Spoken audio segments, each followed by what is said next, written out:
வணக்கம். கனடாவிலிருந்து தமிழன். கனடாவுக்கு வரும்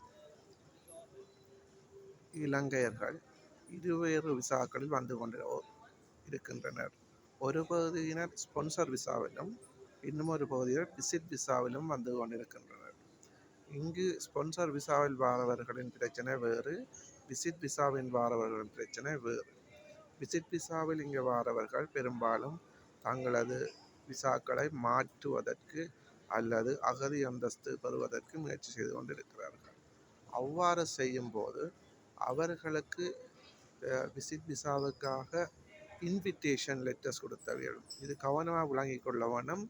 அவர்கள் இந்த விசிட் விசாவுக்கு வாரவர்களுக்கு கனடாவிலிருந்து ஸ்பான்சர் செய்யவில்லை.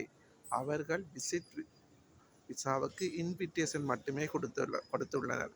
ஆகவே அந்த இன்விடேஷன் கடிதம் கொடுத்தவர்கள் அல்லது அது தொடர்பாக டாக்குமெண்ட்ஸ் கொடுத்த எவருக்குமே எந்த ஒரு பாதிப்பும் இல்லை.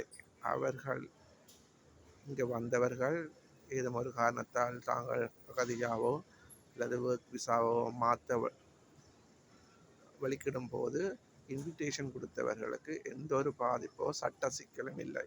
இது நான் பல சட்டத்தரணிகள் அதாவது இமிக்ரேஷன் தொடர்பான சட்டத்தரணிகளுடன் கலந்துரையாடியதிலிருந்து நான் அறிந்து கொண்டது.